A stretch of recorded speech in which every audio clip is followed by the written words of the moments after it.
Hello hi welcome नमस्ते, मेरा नाम ऋतिक और आज हम फिर से बात करने वाले हैं एक और इंटरेस्टिंग कंसेप्ट के बारे में। तो ये वीडियो उन बच्चों के लिए मोस्ट इंपोर्टेंट होने वाली है जिनके पास सेमेस्टर 5 में सब्जेक्ट है इंट्रोडक्टरी डेवलपमेंट इकोनॉमिक्स। तो चलिए शुरू करते हैं आज की वीडियो। इस कंप्लीट सीरीज के नोट्स ऑलरेडी प्रिपेयर हो चुके हैं। जिन बच्चों को नोट्स परचेज कर लिए हैं वो इस नंबर पे जाए 9667836336 यहाँ पे जाके नोट्स ले सकते हैं। अब आते हैं आज कंसेप्ट के ऊपर। तो हमारा कंसेप्ट किस चीज के बारे में है? लेसन नंबर 9 इन इक्वालिटी, जो हमारा यूनिट नंबर 4 का आखिरी लेसन होने वाला है और काफी इंपोर्टेंट लेसन है और काफी लेंथी है। तो कम से कम मेरे हिसाब से 7 से 8 वीडियोस तो पक्का ही पक्का बनाई जाएगी इस कंप्लीट लेसन के ऊपर। तो चलो शुरू करते हैं आखिरी चैप्टर को। और जैसे हमारी सीरीज कंप्लीट होगी फिर मैं फिर से वापस फोकस कर दूंगा हमारा इंटरमीडिएट माइक्रो इकोनॉमिक्स सेकंड पर। तो जिन बच्चों का कमेंट आ रहा है चिंता मत करो, उसका सिलेबस भी आपके एग्जाम से पहले फिर कंप्लीट हो जाएगा। अब आते हैं यहाँ पे, तो पहले समझते हैं लेसन नंबर 9 इनइक्वालिटी। तो हमने देखा था कि पॉवर्टी और इनइक्वालिटी हमारा एक ही यूनिट का कांसेप्ट था। अब पॉवर्टी डिस्कस कर चुके हैं प्रीवियस वीडियोस में। इनइक्वालिटी जो है वो उसी से रिलेटेड कुछ टर्म्स है। क्योंकि पॉवर्टी में क्या था कि भाई जो कितने लोग हैं जिनके पास जो है अपनी बेसिक नेसेसिटीज कंप्लीट करने के लिए प्रॉपर रिसोर्सेज नहीं है। लेकिन इनइक्वालिटी में क्या होता है कि रिसोर्सेज तो हैं लेकिन उसका क्या है, unequal distribution. For example unequal distribution of income. जैसे कि मैं क्या बोलता हूं, इंडिया के अंदर या फिर जो भी हमारी अनडेवलप्ड इकोनॉमीज हैं उनके अंदर क्या होता है कि ज्यादातर रिसोर्सेज सिर्फ कुछ लोगों के पास होते हैं और बाकी जो कुछ रिसोर्सेज बचाते हैं उनके ऊपर ज्यादातर लोग सर्वाइव कर रहे होते हैं। जैसे इंडिया में क्या है, 10% जो इनकम है, ठीक है, 10% जो पैसा है वो 90% लोगों के पास है, लेकिन जो 90% पैसा है वो सिर्फ और सिर्फ 10% लोगों के पास है। तो इसी को हम क्या बोलते हैं, अनइक्वल डिस्ट्रीब्यूशन ऑफ इनकम या फिर रिसोर्सेस। तो लर्निंग ऑब्जेक्टिव हमें क्या सीखने को मिलेंगे वो डिस्कस करते हैं। पहला हमारे पास क्या है, concepts, measures and mechanisms of inequality. हमें समझना ही होगा कि इनइक्वालिटी का मतलब क्या होता है, जो मैंने अभी डिस्कस किया उसका कंसेप्ट, उसके मेजर्स यानी कि मेजर कैसे कैसे करते हैं इनइक्वालिटी को, और मैकेनिज्म्स जो हैं कौन कौन से हैं इनइक्वालिटी के, ये हम डिस्कस करेंगे इसके इंट्रो में। दूसरा हमारे पास क्या होगा, compare diagrammatic and mathematical inequality measures. फिर हमें देखना है कि डायग्राम्स के हिसाब से कैसे इनइक्वालिटी देखने को मिलती है अलग अलग टाइप की इकोनॉमीज में, चाहे वो डेवलप्ड इकोनॉमी हो चाहे वो अनडेवलप्ड इकोनॉमी हो उसके अंदर। दूसरा, डेवलपमेंट पे क्या इफेक्ट पड़ेगा इनइक्वालिटी के, ठीक है। और हमारे पास क्या है, मैथमेटिकल कैलकुलेशंस के हिसाब से इनइक्वालिटी हम कैसे मेजर करते हैं वो हम डिस्कस करेंगे इस लर्निंग ऑब्जेक्टिव के हिसाब से। इसके बाद तीसरा हमारे पास क्या है, limitations and applications of different inequality measures. यानी कि जो हम इनइक्वालिटी मेजर करने के लिए अलग अलग मेथड्स को यूज करते हैं उसके बेनिफिट क्या है, यानी कि हम उसको अप्लाई कैसे करेंगे। दूसरा, उनकी लिमिटेशंस क्या क्या है। क्योंकि देखो हर एक मेथड जो हम अप्लाई करेंगे इनइक्वालिटी निकालने के लिए उसके एडवांटेज भी होंगे और डिसएडवांटेज भी होंगे, यानी कि नुकसान भी होंगे। तो डिसएडवांटेज यानी कि लिमिटेशंस कौन कौन से हैं वो हम देखते हुए चलेंगे। इसके बाद क्या है हमारे पास fourth point, explore connections between inequality and development. हमें कनेक्शंस देखना होगा कि इनइक्वालिटी के बीच में और डेवलपमेंट के बीच में क्या कनेक्शन है और कैसे इनइक्वालिटी अफेक्ट करती है डेवलपमेंट को भी, वो भी डिस्कस करेंगे। इसके अलावा हमारे पास फिफ्थ पॉइंट क्या है यहाँ पे, analyse trends in international inequality. अभी इंटरनेशनल इनइक्वालिटी का ट्रेंड क्या चल रहा है, मतलब क्या इनइक्वालिटी सिर्फ कुछ कंट्रीज में देखने को मिलती है या फिर बहुत सारी कंट्रीज में देखने को मिलती है। एक फैक्ट बताऊं तो इनइक्वालिटी जो है वो हर एक कंट्री में देखने को मिलती है, चाहे वो डेवलप्ड इकोनॉमी हो और अनडेवलप्ड इकोनॉमी हो, बस रेशियो में फर्क होता है। डेवलप्ड इकोनॉमी में क्या होगा कि जो गैप है लोगों की इनकम के बीच में वो कम मिलेंगे आपको, यानी कि सबकी इनकम ऑलमोस्ट आपको स्टेबल मिलेगी और उनके बीच में गैप बहुत कम मिलेंगे। लेकिन जो हमारी डेवलप्ड इकोनॉमीज है वहां पे गैप क्या होते हैं, बहुत अनडेवलप्ड इकोनॉमी वहां पे गैप क्या होते हैं, बहुत ज्यादा होते हैं। जैसे कि इंडिया में देखो, इंडिया में कुछ लोग तो हद से ज्यादा रिच हैं, जैसे कि अंबानी अडानी जो भी टॉप बिजनेसमैन हैं, और कुछ लोग हद से ज्यादा क्या है, पुअर है। तो गैप जो है वो क्या है, काफी ज्यादा है। लेकिन बाकी अदर कंट्रीज में ऐसा देखने को बहुत कम मिलता है, तो गैप का फर्क पड़ता है। दूसरा एक चीज का फर्क पड़ता होता है रेशियो का। रेशियो का फर्क कैसे, जैसे इंडिया में क्या है कि जो 10% लोग हैं उनके पास मैक्सिमम रिसोर्सेज हैं और जो 90% लोग हैं उनके पास क्या है, बहुत कम रिसोर्सेज हैं। लेकिन ये गैप जो है वो अदर कंट्रीज में यानी कि अदर डेवलप्ड इकोनॉमीज में वो कम हो सकते हैं। हो सकता है भाई कि जो 40% लोग हों उनके पास ज्यादातर रिसोर्सेज हों और 60% लोगों के पास कम रिसोर्सेज हों। यानी कि मैं कह सकता हूं कि गरीबों की संख्या क्या होती है डेवलप्ड इकोनॉमी में as compare to under developed economy कम होती है। तो ये था हमारा एक तरह से इनइक्वालिटी में डिफरेंस, किसका, इंटरनेशनल इनइक्वालिटी में डिफरेंस। अब आते हैं अगले पॉइंट के ऊपर। अगला पॉइंट हमारे पास क्या आता है, sixth, examine axiom and principles guiding inequality studies. हमें वो प्रिंसिपल्स पढ़े होंगे जिनके जरिए हम इनइक्वालिटी को समझ सकते हैं। तो हमारा क्या है 6th लर्निंग ऑब्जेक्टिव। तो ये हमारा कंप्लीट जो है वो चैप्टर रहेगा इन 6 की 6 लर्निंग ऑब्जेक्टिव्स के ऊपर। अब आगे टॉपिक क्या है वो डिस्कस करते हैं हम। तो इंट्रोडक्शन क्या है, देखो अब पहले आता है इनइक्वालिटी की डेफिनेशन। तो inequality refers to differences in status rights and opportunities which can impede sustainable development and economic stability. तो इनइक्वालिटी का सिंपल सा मतलब क्या है कि डिफरेंस किन के बीच में, लोगों के बीच में। अब किन किन चीजों को लेके, पहला राइट्स को लेके, मतलब उनको प्रॉपर अधिकार जो है वो नहीं दिए गए हैं, यानी कि हक जो है वो सबके पास प्रॉपर नहीं है। दूसरा अपॉर्चुनिटीज प्रॉपर नहीं है, मतलब अगर मैं बताऊं यहाँ पे तो पुअर लोगों के पास अपॉर्चुनिटी बहुत कम होती है हर एक चीज को लेके, इसलिए वो बेचारे पुअर ही रह जाते हैं या फिर और पुअर होते चले जाते हैं। लेकिन जो रिच पर्संस है उनके पास अपॉर्चुनिटी बहुत ज्यादा होती है, जिनकी वजह से वो हमेशा और ज्यादा रिच होते रहते हैं अगर वो अपने दिमाग को सही तरीके से लगाएं बिजनेस के अंदर। तो इसके बाद which can impede sustainable development and economic stability, जिसकी वजह से कहीं ना कहीं दिक्कत आती है। एक तो सस्टेनेबल डेवलपमेंट करने में, दूसरा इकोनॉमिक स्टेबिलिटी। हमने प्रीवियस वीडियो में डिस्कस किया था कि जो इकोनॉमिक डेवलपमेंट है, जो भी कंट्री जो है वो अपने आप को इंप्रूव करने की कोशिश कर रही है, उनमें स्टार्टिंग स्टेज पे हमेशा इनइक्वालिटी देखने को मिलती है, वो भी एक बड़े पैमाने पे देखने को मिलती है। क्योंकि स्टार्टिंग में क्या होता है, कंट्री के उठने का मतलब क्या है कि कुछ ना कुछ बिजनेसेस जो है वो अच्छा परफॉर्म कर रहे हैं। अब जो बिजनेस अच्छा परफॉर्म करेंगे तो वो लोग क्या होते चले जाएंगे, वो लोग रिच होते चले जाएंगे। जैसे यहाँ पे देखो इंडिया में क्या होता है, अब स्टार्टअप का ट्रेंड चला हुआ है, बहुत से लोग स्टार्टअप कर रहे हैं, अपना बिजनेस कर रहे हैं। जो लोग अपना बिजनेस कर रहे हैं, स्टार्टअप कर रहे हैं, फिर जिन्होंने ऑलमोस्ट अपना बिजनेस सेटअप कर लिए हैं, वो सब लोग रिच है, यानी कि वो किसमें आ गए 10% की कैटेगरी में। लेकिन बाकी लोग क्या है, पुअर है, उन लोगों को भी टाइम लगेगा थोड़ा सा इंप्रूव करने में। इसलिए किसी भी कंट्री में अगर वो स्टार्टिंग स्टेज में ग्रो कर रही है तो वहां पे कहीं ना कहीं इनइक्वालिटी देखने को मिलती है। तो वही बात यहाँ पे है, और कहीं ना कहीं ये हार्म करती है सस्टेनेबल डेवलपमेंट को। अब जिनको नहीं पता सस्टेनेबल डेवलपमेंट क्या होता है, वो प्रीवियस वीडियोस देख लेना, वहां पे मैंने समझा रखा है अच्छे तरीके से। और इकोनॉमिक स्टेबिलिटी को, we work to reduce inequality every day everywhere, that vision is an important today, it was 75 years ago। इसका मतलब हम जो है इनइक्वालिटी को हमेशा खत्म करने की कोशिश करते रहते हैं, क्योंकि इनइक्वालिटी हर टाइम देखने को मिलती है। चाहे आप इतिहास चलो, हिस्ट्री में चले जाओ, क्या उस टाइम पे इनइक्वालिटी नहीं थी? जो पे राजा थे, राजा के मंत्री वगैरह थे, वो काफी रिच होते थे, लेकिन बाकी लोग क्या थे, काफी गरीब होते थे उस टाइम पे भी। तो इनइक्वालिटी हमेशा से चलती आ रही है और हमेशा से चलती रहेगी, क्योंकि हम सब लोग जो है वो इक्वल नहीं हो सकते रिसोर्सेज के मामले में। कुछ लोग हमेशा रिच रहेंगे, कुछ लोग हमेशा पुअर रहेंगे। पर हाँ, एक डेफिनेशन यहाँ पे ये आता है कि कोई पुअर इतना गरीब ना हो कि उसके पास अपने बेसिक नीड्स तक के रिसोर्सेज ना हो, जैसे कि हालात कुछ कंट्रीज में है, चाहे वो इंडिया हो, पाकिस्तान हो, ठीक है, और भी कुछ कंट्रीज है जहाँ पे इतने गिरे हुए हालात है कि वहां पे लोगों के पास बेसिक नीड कंप्लीट करने के रिसोर्सेज नहीं, उन्हें लोगों से भीख मांगनी पड़ती है या फिर बहुत ही बेकार काम करने पड़ते हैं, ठीक है, तब जाके उन्हें क्या मिलते हैं, उनके बेसिक नीड के रिसोर्सेज प्रोवाइड उन्हें होते हैं। तो ऐसे हालात नहीं होने चाहिए। अब जैसे अमेरिका में इतने गिरे हुए हालात मेरे हिसाब से किसी के होंगे शायद। अमेरिका में क्या है कि पुअर लोग की डेफिनेशन भी अलग है। वहां पे पुअर का मतलब क्या है कि जिनके पास लग्जरी गुड्स नहीं है, उन्हें वहां पे गरीब बोलते हैं। लेकिन इंडिया में क्या है, गरीब हम उनको बोलते हैं जिनके पास बेसिक नीड्स कंप्लीट करने के लिए पैसा या फिर रिसोर्सेज नहीं है। तो वो चीज यहाँ पे नहीं होनी चाहिए। तो यही डेफिनेशन यहाँ पर लिखी हुई है कि हम लोग जो है हर दिन के साथ, हर टाइम के साथ इनइक्वालिटी खत्म करने की कोशिश कर रहे हैं और लगातार करते रहेंगे, क्योंकि इनइक्वालिटी पहले भी एग्जिस्ट करती थी, अब भी एग्जिस्ट करती है और फ्यूचर में भी एग्जिस्ट करेगी। बस डेफिनेशन चेंज होती रहेगी पॉवर्टी की। हो सकता है पहले पॉवर्टी में बेसिक नीड, जैसे मैंने बोला था ना प्रीवियस वीडियो में, हम गैप को कम करने की कोशिश कर रहे हैं कि पहले पॉवर्टी का मेजरमेंट कुछ और था, आगे जाके कुछ और होगा, आगे और जाके कुछ और होगा रिसोर्सेज के हिसाब से।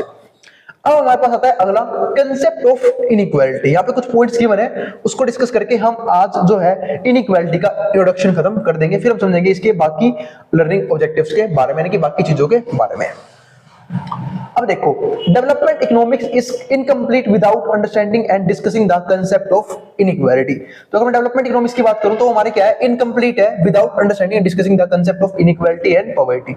मतलब हम यहाँ पे इकोनॉमिक्स में डेवलपमेंट की बात कर ही नहीं सकते भाई, विकास की बात कर ही नहीं पाएंगे जब तक कहीं ना कहीं इनइक्वालिटी एग्जिस्ट करती है या फिर पॉवर्टी एग्जिस्ट करती है। पॉवर्टी को डिस्कस कर ही लिया हमने, क्योंकि एक सिंपल सी बात है, अगर किसी देश में या तो इनइक्वालिटी देखने को मिल रही है, यानी कि unequal distribution of income and resources, दूसरा या फिर मैं कहता हूं गरीबी देखने को मिल रही है, तो वो कंट्री कहां से मैं कहता हूं कि वो ग्रोथ कर रही है।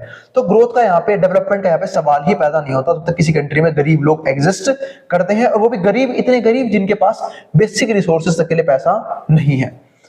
तो there have been many perspectives looking the problem of inequality. यहाँ पे बहुत से तरीके हैं इनइक्वालिटी को देखने के। अब हम उन पर्सपेक्टिव्स को डिस्कस करेंगे। अब देखते हैं यहाँ पे क्या क्या पॉइंट लिखे हैं अगले। अनइक्वल डिस्ट्रीब्यूशन ऑफ रिसोर्सेज, एक तो हमारा ये पॉइंट आया, unequal distribution of resources and opportunities among different group of people leads to inequality. Most common metric inequality amongst all in is income equality. अब यहाँ पे समझते हैं क्या बोला यहाँ पे, अनइक्वल डिस्ट्रीब्यूशन किस चीज का, एक तो रिसोर्सेज का जो मैं बोलता आ रहा हूं, दूसरा अपॉर्चुनिटीज का। यानी कि ना तो रिसोर्सेज प्रॉपर तरीके से सबके पास अवेलेबल है, ना ही अपॉर्चुनिटीज सबके पास क्या है, अवेलेबल है काम करने की। अब आपको मैं एग्जांपल देता हूं यहाँ पे, आप ही देखो, हम सब जो है कॉम्पिटिटिव वर्ल्ड में रह रहे हैं और हम सब कहीं ना कहीं स्टूडेंट्स हैं। जैसे आप लोग स्टूडेंट हो, कोई कॉलेज में पढ़ रहा होगा, कोई हायर स्टडीज की तैयारी कर रहा होगा, हो सकता है कोई गवर्नमेंट जॉब की प्रिपरेशन कर रहा हो। तो अलग अलग जगह कंपटीशन जो है अलग अलग लेवल का है।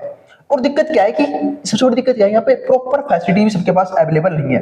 कुछ लोग आराम से लाइब्रेरी में एसी में बैठ के पढ़ते होंगे, कुछ लोग बेचारे काम भी करते होंगे, जॉब भी करते होंगे ताकि वो अपनी फाइनेंशियल स्टेबिलिटी को क्रिएट कर पाए, और दूसरा पढ़ते भी होंगे, ऐसे भी लोग होंगे। ठीक है, तो अलग अलग तरह के लोग हैं जो उस कॉम्पिटिटिव वर्ल्ड में उतरे हुए हैं और अलग अलग तरीके से प्रिपरेशन कर रहे हैं। यानी कि मैं कह सकता हूं सबके पास फैसिलिटीज नहीं है।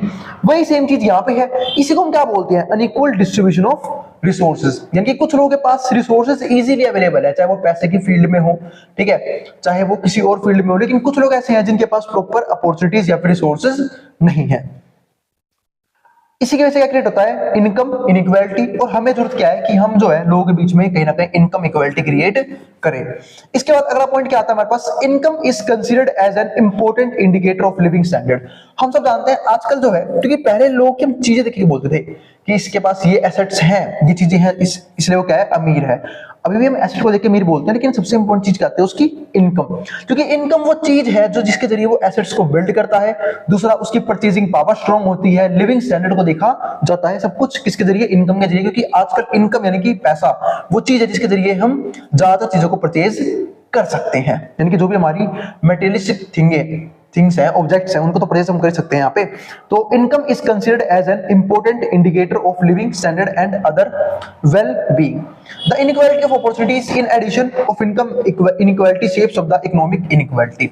अब एक सिंपल सी बात है, जिसके पास इनकम कम होगी वो बेचारा कम से कम लिविंग स्टैंडर्ड में अपना गुजारा करेगा, यानी कम से कम रिसोर्सेज के साथ अपना गुजारा करेगा। यानी कि हम उसे क्या बोलते हैं यहाँ पे, वो पॉवर्टी में जी रहा है, ये गरीब है, जिसकी वजह से क्या क्रिएट होती है, इनकम इनइक्वालिटी। और यहाँ पे सबसे बड़ी इनइक्वालिटी हम इनकम के तौर पे ही देखते हैं, क्योंकि इनकम से ही सारे के सारे रिसोर्सेज आते हैं और इनकम हमारा क्या है, सबसे इंपॉर्टेंट रिसोर्स। इसके बाद हमारे पास क्या आता है, तो मैं यहाँ पे कह सकता हूं कि इनकम जो है वो शेप करता है किसको, इकोनॉमिक इनइक्वालिटी को। इसके बाद rising inequalities across the world is one of the most important challenges. यानी कि इनइक्वालिटी का बढ़ना अपने आप में क्या है, पूरे वर्ल्ड के लिए एक मोस्ट इंपोर्टेंट चैलेंज है, विच डिरेल्स एफर्ट्स ऑफ सस्टेनेबल डेवलपमेंट। जो क्या करता है, बार बार सस्टेनेबल डेवलपमेंट को खराब कर देता है। यानी कहीं ना कहीं मैं कह सकता हूं कि इकोनॉमिकली कोई भी कंट्री अगर ग्रो कर रही है तो उसकी ग्रोथ को रोकने के दो ही तरीके हैं, पॉवर्टी और इनइक्वालिटी। क्योंकि बाकी सारी जो प्रॉब्लम्स हैं वो इन प्रॉब्लम्स के बाद है, कहीं ना कहीं यही जो है ये कॉजेज हैं उन बाकी सारी प्रॉब्लम्स का, चाहे वो अनएम्प्लॉयमेंट हो, चाहे वो लैक ऑफ अपॉर्चुनिटीज हो, चाहे वो लैक ऑफ एजुकेशन हो, लैक ऑफ हेल्थ सिस्टम हो, तो सबके सब प्रॉब्लम जो है सिर्फ एक चीज की वजह से, किस चीज की वजह से, गरीबी की वजह से या फिर इनइक्वालिटी की वजह से। क्योंकि अगर हमारे पास पैसा होगा और अगर कंट्री में गरीबी नहीं होगी, इसका मतलब क्या है कि एम्प्लॉयमेंट लोगों को टाइम पे मिल रही है, क्योंकि आउटपुट जनरेट हो रहा है, एम्प्लॉयमेंट टाइम पे मिल रही है, हेल्थ केयर वो डेवलप कर लेंगे, क्यों, क्योंकि पैसा है उन लोगों के पास, तो भाई जो इंफ्रास्ट्रक्चर है वो अपना क्या हो जाएगा, डेवलप हो जाएगा।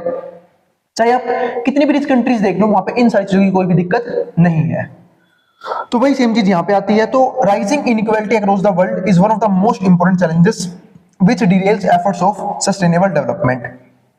दूसरा, सोशल प्रोग्रेस, लोगों की सोशली प्रोग्रेस भी नहीं होती है। लोग जो है कहीं ना कहीं गरीब लोगों को एक तरह से बिल्कुल हमने यहाँ पे एक तरह से भेदभाव करना शुरू कर दिया है अमीरों के बीच में और गरीबों के बीच में, कि गरीबों को हम लोग काफी नीची नजर से देखते हैं और अमीरों को हम लोग काफी एक तरह से ये देखते हैं कि उन लोगों ने काफी स्ट्रगल किया होगा अमीर बनने के लिए, मतलब वो हम उन्हें क्या मानते हैं, सक्सेसफुल मानते हैं। वही सेम चीज यहाँ पे है। तो सोशल प्रोग्रेस में भी क्या होता है, काफी ज्यादा दिक्कतें देखने को मिलती है, and thereby threaten the economic stability and human right.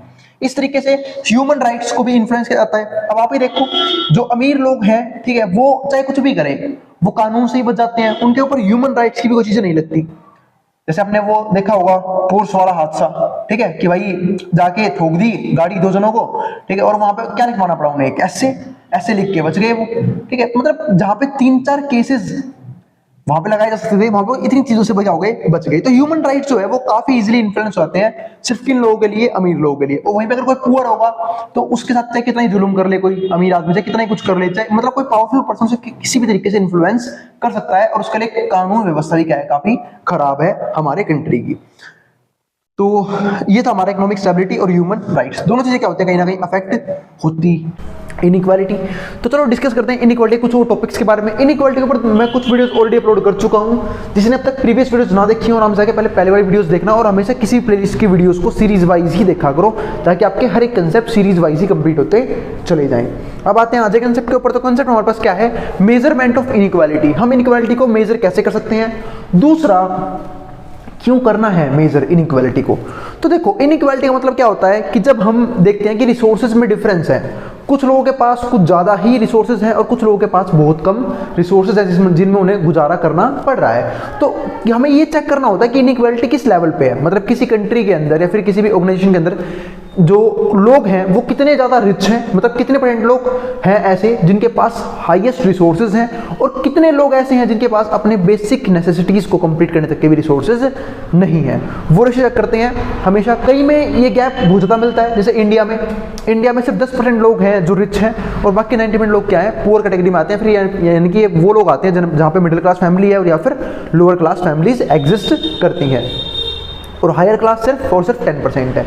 लेकिन कोई कंट्री है जो वेल डेवलप्ड है, वहाँ पे ये रेशियो है ना वो ऑलमोस्ट 30-70, 40-60, 50-50 ऐसे हो जाता है। मतलब डिफरेंस देखने को मिलता है हमें अलग अलग कंट्री में रेशियोज का।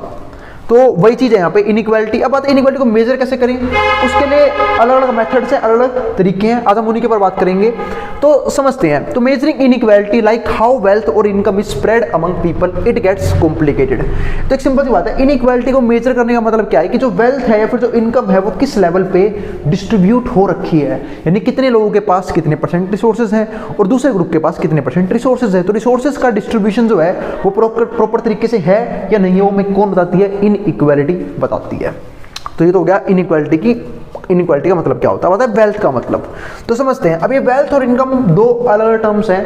वेल्थ का डिस्ट्रीब्यूशन अलग होता है, इनकम का डिस्ट्रीब्यूशन अलग होता है। बात ये वेल्थ का मतलब क्या होता है, वेल्थ का मतलब होता है एक आदमी अपनी पूरी जिंदगी में कितनी इनकम अर्न कर चुका है, कितना एसेट जनरेट कर चुका है, चाहे वो उसकी लैंड हो, बिल्डिंग हो, इन्वेस्टमेंट्स हो, ठीक है, बिजनेसेस हो, तो कहाँ से उसको पैसा आ रहा है और कहाँ उसने इन्वेस्टमेंट कर रखी है, उन टोटल सम को हम क्या बोलते हैं, यहाँ पे वेल्थ बोल के चलते हैं। यानी कि एक पर्सन ने अपनी जिंदगी में कितना पैसा कमाया, कितना बचाया, कितना इन्वेस्ट कर रखा है, ठीक है, वो सब किसका पार्ट होता है, इन्वेस्टमेंट का पार्ट, वेल्थ का पार्ट होता है। तो वही सेम चीज यहाँ पे है।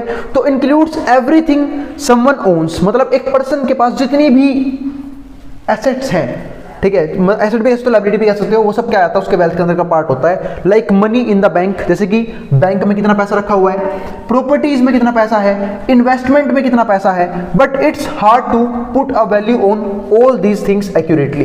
पर हम सब जानते हैं कि जो वेल्थ है उसका प्रॉपर तरीके से एक्यूरेटली पता लगाना काफ़ी मुश्किल होता है। उसका एक रीज़न बताता हूँ आपको। देखो जो इन्वेस्टमेंट है उसकी वैल्यू टाइम के साथ साथ चेंज होती रहती है। मतलब कुछ इन्वेस्टमेंट तो ऐसी है जो एक तरह से कह सकते हो हर दिन बदलती है, हर वीक चेंज होती है। जैसे for example investment in stock markets. अब स्टॉक मार्केट कभी भी राइज कर जाता है, कभी भी गिर जाता है, तो वहाँ पे जो इन्वेस्टमेंट कर रखी है उसकी वैल्यू भी क्या होती है, लगातार फ्लक्चुएट होती रहती है। इसी तरीके से बहुत सी इन्वेस्टमेंट और भी ऐसे, लैंड के प्राइजेस, वो तो चलो बहुत जल्दी फ्लक्चुएट नहीं करते पर लॉन्ग टर्म में फ्लक्चुएट करते हैं। तो सिंपल सी बात है, इन्वेस्टमेंट जो है वो हमारे पास क्या होता है, फ्लक्चुएट करता रहता है, जिसकी वजह से हमारी वेल्थ भी जो है वो फ्लक्चुएट करती रहती है, यानी कि बढ़ती और घटती रहती है। तो वेल्थ का एक्यूरेटली पता लगाना थोड़ा सा मुश्किल काम है। तो वही सेम चीज यहाँ पे दिखाई गई है। अब एक क्या है, एक चीज और भी है, एक चीज बोलते हैं रियलाइजेबल वैल्यू। अब मैं आपको समझाता हूँ इसका मतलब क्या होता है। सपोज करो मैंने कहीं पे इन्वेस्टमेंट कर रखी है, अब मुझे लग रहा है कि मार्केट में इस चीज का प्राइस ये चल रहा है, चाहे वो एक्चुअल में हो चाहे ना हो। फॉर एग्जाम्पल मैंने कोई लैंड में इन्वेस्टमेंट कर दी कि भाई मैंने कोई लैंड ले ली है 2 करोड़ की। अब मुझे लग रहा है 1 साल बाद उसके प्राइस मार्केट में जो है लोग बता रहे हैं कि 3 करोड़ हो गए हैं। 3 करोड़ लोग जो है मतलब बोलते हैं ना कि हाँ भाई इसका प्राइस 3 करोड़ हो चुका है, या फिर इस जमीन का रेट अब 4 करोड़ हो चुका है। अब मैंने कोई 2 करोड़ की लैंड ली, मैं बोल रहा हूँ कि भाई 3 करोड़ इसकी वैल्यू हो चुकी है। पर जब मैं मार्केट में सेल करने गया तो लोग उसे कितने में खरीदने में तैयार है, उसको हम क्या बोलते हैं, रियलाइजेबल वैल्यू। सपोज करो अब मैं गया बेचने उसे, तो लोग लोगों ने क्या बोला कि हम तो नहीं देंगे इसे 3 करोड़, ये 3 करोड़ की एसेट नहीं है, हम देंगे इसके 2.5 करोड़ या फिर 2.25 करोड़, तो ऐसे बोला उन्होंने, उससे कम बोला। इसका मतलब क्या है कि एक्चुअल में जो मार्केट में चल रहा है वो नहीं, एक्चुअल में जब लोग उसे बाय करेंगे तो किस प्राइस से बाय करेंगे वो हमारा क्या होता है वहाँ पे कि इनकम जो है यानी कि जो इन्वेस्टमेंट हो कितनी फ्लक्चुएट हुई है वहाँ से पता लगता है। अब सपोज करो कोई शेयर है, ठीक है, कि भाई आपने शेयर खरीदा कोई 3000 में, आप उसको सेल करने के लिए बिड लगा रहे हो 4000 की, हो सकता है मार्केट में प्राइस चल रहा हो 3200, 3300, 3400, तो कौन खरीदेगा 4000 में? कोई भी नहीं, क्योंकि जब और भी लोग तैयार बैठे हैं उससे कम प्राइस में बेचने के लिए, तो उस एसेट को उस प्राइस पे कोई भी नहीं खरीदेगा। तो यही सेम चीज क्या होती है यहाँ पे कंसेप्ट में काम आती है। इसलिए मैं क्या बोलता हूँ कि जो हमारी वेल्थ है वो हमारी क्या होती है, लगातार फ्लक्चुएट होती रहती है। एक्यूरेटली निकालना इसे क्या होता है, बहुत मुश्किल होता है, हमें सिर्फ इसकी एस्टिमेटेड वैल्यू निकालते हैं हमेशा। इसके बाद and somethings like pension rights और फ्यूचर अर्निंग्स फ्रॉम एजुकेशन, कुछ चीजें और भी होती हैं जैसे पेंशन राइट क्या है, मतलब पेंशन कितना क्या मिलने वाला है, अर्निंग फ्रॉम एजुकेशन, अब अर्निंग फ्रॉम एजुकेशन की आपने जो इन्वेस्टमेंट करी थी एजुकेशन के ऊपर वहां से कितना पैसा आने वाला है, ठीक है। तो ये सारी चीजें हमारे किसका पार्ट बनती है, वेल्थ का पार्ट बनती है, जो कि ट्रिकी चीज आती है कि वेल्थ को कैलकुलेट कैसे करें। तो इसलिए वेल्थ की सिर्फ एस्टिमेशन लगाते हैं कि किसी के पास कितनी लैंड है, कितनी बिल्डिंग है, कितने एसेट्स हैं, कितनी गाड़ियां हैं, ये सब किसका पार्ट होता है, हमारे वेल्थ का पार्ट होता है। तो इसलिए वेल्थ की एक्चुअल वैल्यू निकालना बहुत मुश्किल होता है, इसलिए हम यहाँ पे सिर्फ क्या निकालते हैं, यहाँ पे एस्टिमेटेड वैल्यू, और कोशिश करते हैं कि एस्टिमेट वैल्यू जो है वो फुल्ली एक्यूरेट निकाल ली जाए। इसके बाद क्या आता है, इनकम। अब इनकम एक डिफरेंट टर्म है। अब इनकम का मतलब क्या होता है कि भाई कोई भी पर्सन, चाहे वो सेल्फ एम्प्लॉयड हो, चाहे वो जॉब करता हो कहीं पे, चाहे उसके बिजनेसेस हों, तो उसकी अर्निंग कितनी आ रही है उसकी जॉब से, उसे हम क्या बोलते हैं, इनकम बोलते हैं। तो इनकम और वेल्थ अलग टर्म्स होती हैं।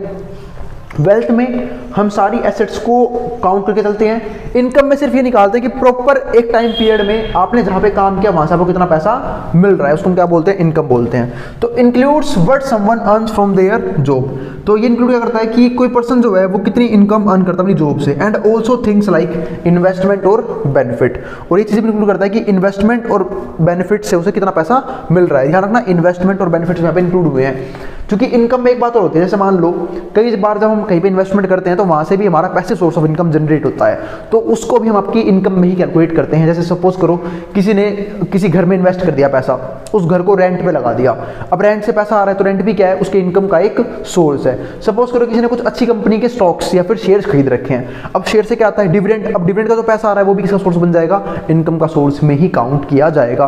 तो इनकम में सिर्फ वो इनकम नहीं आती जो वो अर्न कर रहा है जॉब से, उसमें इन्वेस्टमेंट और अदर बेनिफिट्स की इनकम भी काउंट की जाती हैं। इसके बाद हमारे पास आता है इनइक्वालिटी का कंसेप्ट। इनइक्वालिटी कंजप्शन, अब देखो मेजर कैसे करेंगे इसे, तो consumption of certain goods life both measurable and comparable among different people.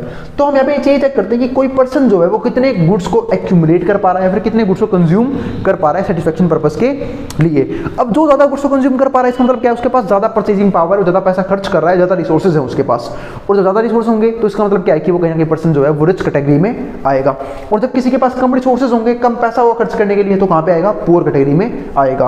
तो इनइक्वालिटी में ये चीज डिस्कस की गई कि जो कंजप्शन है सर्टेन गुड्स का वो हम करेंगे, दूसरी बात उसे मेजर करेंगे एज अ प्राइस की टर्म्स में, और कंपेयर करेंगे अमंग डिफरेंट पीपल कि डिफरेंट पीपल्स में जो है कंपैरिजन करेंगे कौन कितना कंज्यूम कर पा रहा है, क्योंकि इनइक्वालिटी में सीधा मानना किससे है, कंपैरिजन से। अब इसके बाद हमारे पास अगली टर्म क्या आती है, measures it accurately and it needs to make sense to compare it between different situations और पीपल। तो सबसे ज्यादा जरूरी क्या है कि जो भी आपने मेजरमेंट मेथड ढूंढे हैं इनइक्वालिटी को, वो कंपेरेबल होने बहुत जरूरी है, क्योंकि बिना कंपैरिजन का इनइक्वालिटी का पार्ट बनता ही नहीं है। सपोज करो पॉवर्टी का, तो चलो फिर एक कंसेप्ट है कि भाई पॉवर्टी में क्या होगा, हमने एक लाइन खींच दी पॉवर्टी लाइन, जो उसके ऊपर आएंगे अब पॉवर्टी लाइन, जो उसके नीचे आएंगे बिलो पॉवर्टी लाइन। लेकिन इस केस में ऐसा नहीं होता, हम बात करें यहाँ पे इनइक्वालिटी की, और इनइक्वालिटी में क्या होता है, हम ये चेक करते हैं कि जो कुछ लोग रिच हैं वो किस लेवल पर रिच हैं, उन लोगों के पास कितने रिसोर्सेज हैं जिनके जरिए वो अलग अलग टाइप के गुड्स और सर्विसेज को एंजॉय कर पा रहे हैं। लेकिन जो पुअर है वो किस लेवल पे गरीब है, और वो कैसे पता लगेगा, कंपैरिजन करके ही। तो इनइक्वालिटी का पता हमेशा कंपैरिजन करने के बाद पता लगता है, और कंपेरेबल वैल्यूज होना क्या है, बहुत जरूरी है। इसके बाद क्या आता है हमारे पास यहाँ पे, स्केलर इनइक्वालिटी। अब ये स्केलर इनइक्वालिटी क्या है वो डिस्कस करते हैं, ठीक है। तो पहले इस स्केलर वर्ड का मतलब समझते हैं।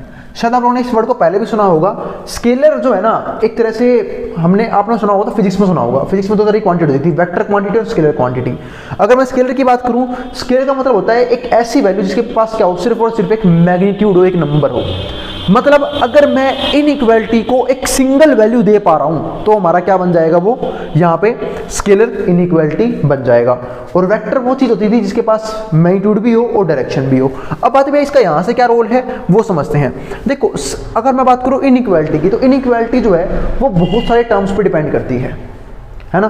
कौन कितने रिसोर्स यूज कर पा रहा है, किसके पास कितनी वेल्थ है, किसके पास कितने सोर्सेस ऑफ इनकम है, तो बहुत सी चीजों पे जो है वो इनइक्वालिटी डिफर करती है। लेकिन अगर हम इन सारे मेथड्स को मिला के सिर्फ एक सिंगल मेथड बना दें और एक सिंगल वैल्यू निकाल लें कि भाई ये पर्सन जो है वो इस मतलब लोगों को रैंक दे दे इनइक्वालिटी के हिसाब से कि ये पर्सन इस रैंक पे है, ये पर्सन इस रैंक पे है, ये पर्सन की इनइक्वालिटी इस रैंक पे है, ठीक है। तो इस तरीके से जो है वो कैलकुलेट करना क्या हो जाएगा, ईजी हो जाएगा, और कंपेयर करना भी ईजी हो जाएगा। इसीलिए हम किसकी बात करते हैं यहाँ पे, स्केलर इनइक्वालिटी की।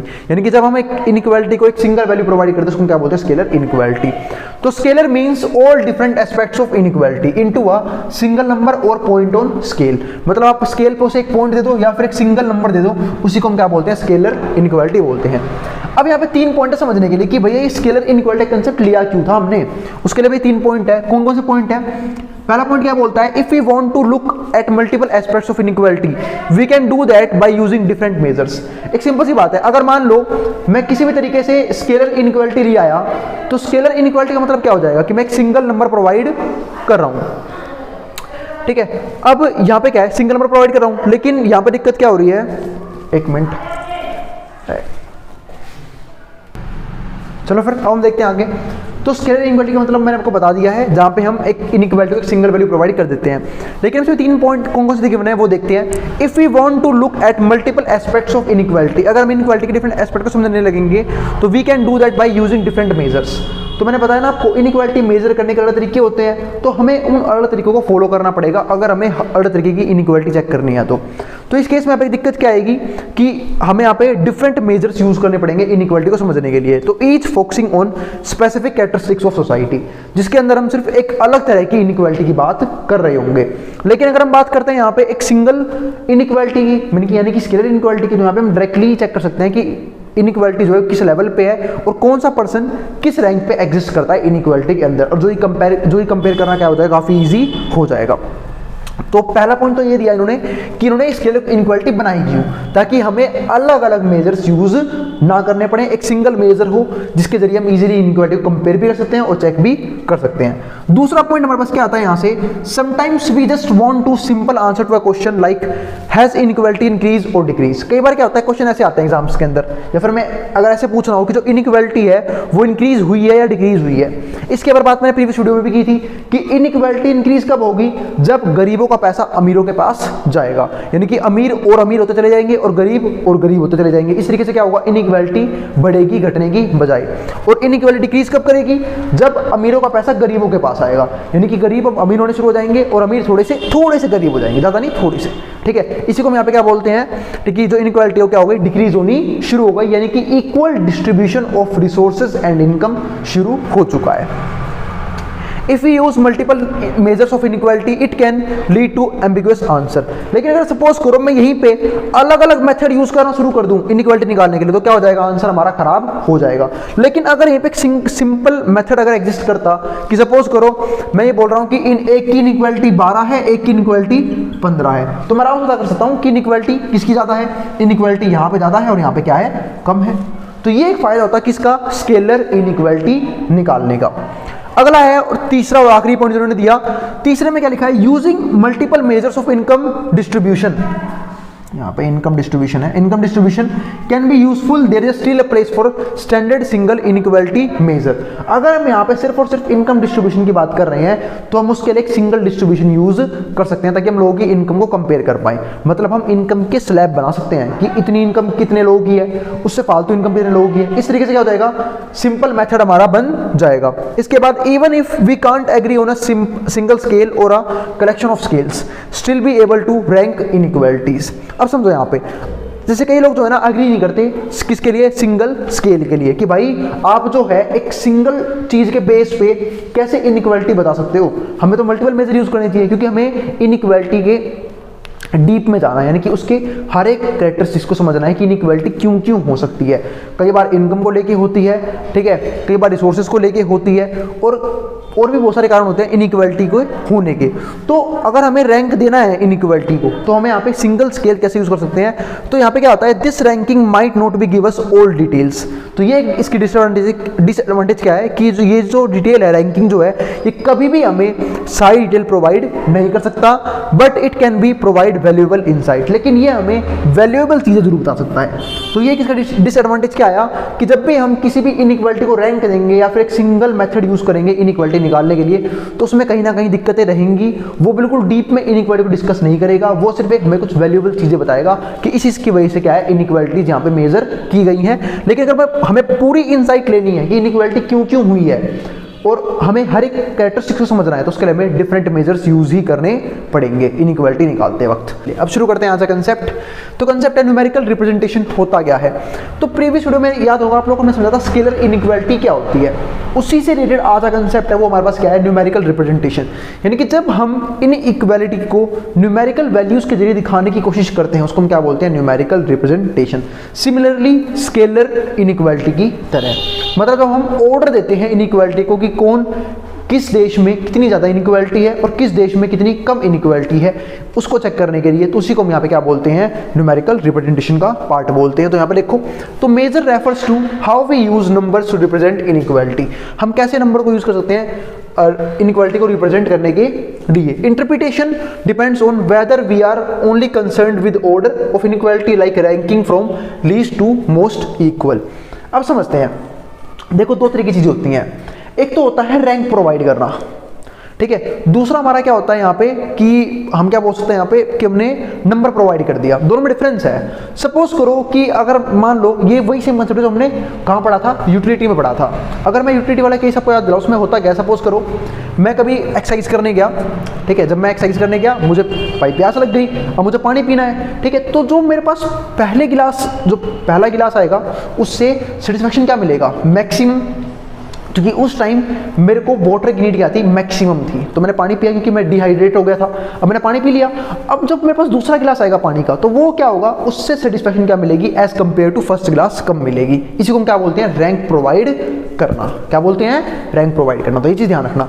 तो पहले गिलास से मुझे क्या मिली, हायर सेटिस्फेक्शन, ठीक है, दूसरे गिलास से क्या मिली मुझे, लोअर सेटिस्फेक्शन। इसको हम क्या बोलते हैं, रैंक प्रोवाइड कर दिया हमने यहाँ पे।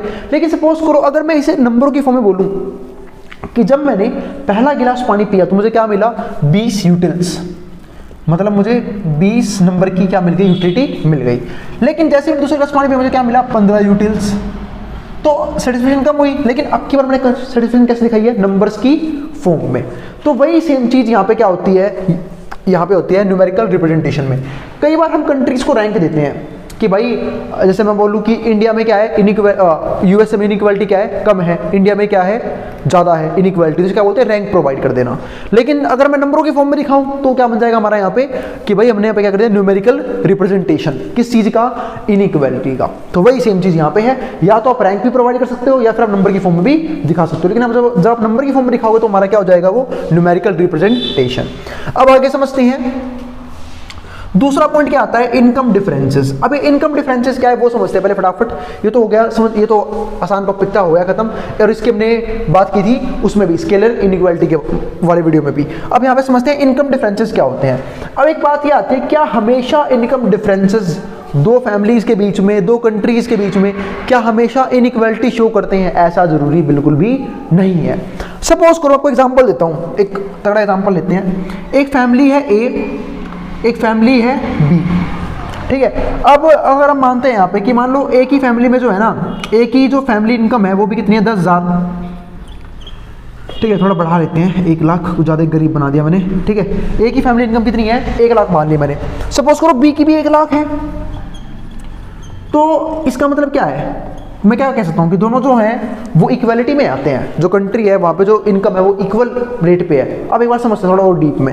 आप बोलोगे हाँ भैया दोनों की इनकम सेम है, रिसोर्सेज सेम कंज्यूम करेंगे, इसका मतलब क्या, दोनों की फैमिली जो है वो इनकम के उस मात्रा में, अमाउंट में क्या है, इक्वल है, यानी कि इक्वलिटी है। पर मैं कह रहा हूँ इनइक्वालिटी, बताइए भैया कैसे? अब समझते हैं वो। सपोज करो एक ही फैमिली में है 4 मेंबर, मतलब ये फैमिली इस टाइप की है, हम 2 हमारे 2, ठीक है। अब बी की फैमिली में है भाई 10 मेंबर, ठीक है, यहाँ पे अलग ही कंसेप्ट चालू है, मतलब इसकी फैमिली क्या है, बड़ी है, 10 मेंबर है। तो क्या मैं अब भी कह सकता हूँ कि इनकम जो है वो इक्वालिटी में आती है? नहीं, वो इनइक्वालिटी में आती है। क्यों? क्योंकि यहाँ पे देखो, अगर मान लो 4 मेंबर है और सैलरी है 1 लाख, इसका मतलब हर एक मेंबर पे 25,000 रुपये की हम कंजप्शन कर सकते हैं। लेकिन सपोज करो यहाँ पे 10 मेंबर है तो, और सैलरी अभी भी क्या है, पूरी फैमिली की 1 लाख ही है, तो अगर मैं पे काउंट करूँ तो यहाँ पे हर पर्सन के हिस्से में सिर्फ क्या आएगा, 10,000 रुपये। तो इसी को हम क्या बोलते हैं, इनकम इनइक्वालिटी। कि भाई इनकम का सेम होने का मतलब ये नहीं होता कि वहां पे इनइक्वालिटी नहीं देखने को मिलेगी या फिर इक्वालिटी ही देखने को मिलेगी अगर इनकम इक्वल है तो ऐसा कुछ भी नहीं है। अगर इनकम अनइक्वल है तब भी हमारी इक्वालिटी हो सकती है, और अगर इनकम इक्वल है तब भी हमारी वहां पे इनइक्वालिटी एग्जिस्ट कर सकती है। तो उसके लिए और भी फैक्टर हैं जिन पर हमारी चीज जो हमें देखने पड़ते हैं। जैसे यहाँ पे फैमिली मेंबर आया, अब इसका मतलब क्या है कि कहीं ना कहीं जो यहाँ पे जो रिसोर्सेज कंजप्शन है वो कम हो रहा है एज कंपेयर टू फैमिली ए।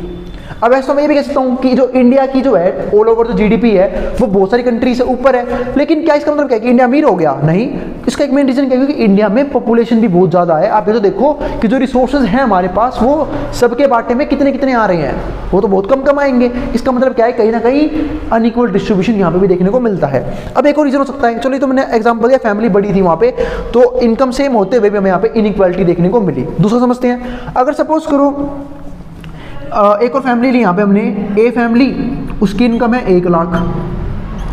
फिर से एक बी फैमिली ली, उसकी इनकम भी क्या है, 1 लाख। चलो यहाँ पे लेते हैं, ए फैमिली की इनकम 1 लाख है, जो बी है उसकी भी 1 लाख है, और अब की बार फैमिली मेंबर यहाँ भी 4 हैं, यहाँ भी 4 हैं। अब बच्चे बोलेंगे भैया यहाँ पक्का इक्वालिटी है भैया, क्योंकि यहाँ पे सैलरी भी सेम है, मेंबर भी सेम है, लेकिन यहाँ पे भी इक्वालिटी नहीं है। अब इसका एक मेन रीजन समझते हैं क्यों नहीं है।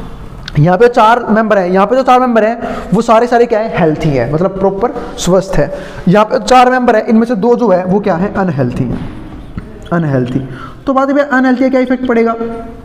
अरे देखो, जब कोई पर्सन अनहेल्थी होगा किसी परिवार में तो वहाँ पे कंजप्शन ज़्यादा होती है।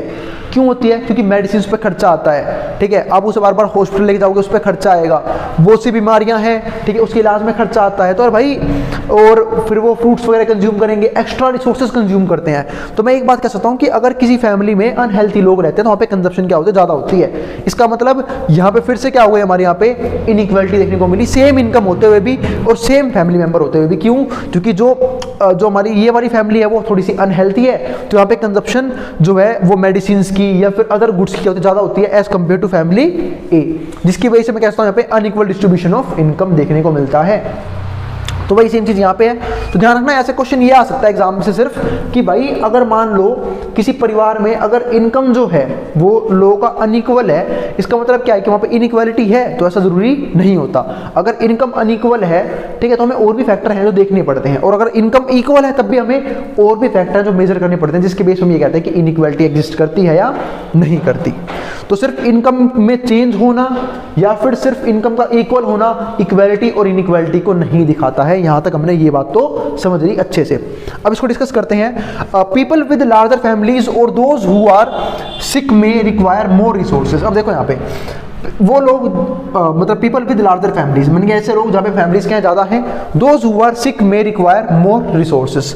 तो जो हमारे यहाँ पे क्या है, बीमार हैं, उनको क्या जरूरत पड़ती है, ज़्यादा रिसोर्सेज की जरूरत पड़ती है to maintain a certain standard of living, ताकि वो एक सर्टेन स्टैंडर्ड ऑफ लिविंग को सर्वाइव कर पाए। क्योंकि सिंपल सी बात है, अगर मान लो भाई अगर वहाँ पे लोग बीमार हैं किसी फैमिली में लोग, तो वहाँ पे भाई जो घर के काम होंगे, जो डोमेस्टिक हमारे इश्यूज़ होंगे या फिर जो घर के काम होंगे, उनको करने के लिए भाई शेफ़ वगैरह या फिर मेड वगैरह भी चाहिए होगी, और जब मेड चाहिए होगी तो खर्चा और ज़्यादा बढ़ेगा। यानी कि मैं कह सकता हूँ कि जहाँ पे किसी ना किसी तरह की फैमिली प्रॉब्लम होती है तो वहाँ पे खर्चा एक्सेसिवली होता है, जिसकी वजह से इनकम अगर उनका ज़्यादा भी है तब भी उन्हें क्या लगता है, कम पैसा लगता है।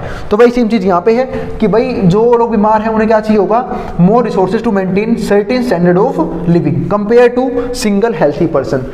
अगर हम उसे कंपेयर करें एक हेल्थी फैमिली से या फिर एक हेल्थी पर्सन से। तो इसके बाद क्या आता है, in a fair system it is reasonable to expect that those with greater needs should have a higher income to meet those needs. अब यहाँ पे एक चीज़ और आती है कि भाई हम एक चीज़ और बोलते हैं कि जिनकी जो है नीड्स बड़ी हैं तो उनको जो है कमाने के अतिरिक्त साधन ढूंढने पड़ते हैं, यानी कि उन्हें और भी इनकम रिसोर्सेज जो हैं वो डेवलप करने पड़ते हैं ताकि वो अपनी सारी नीड्स को फुलफिल कर पाए।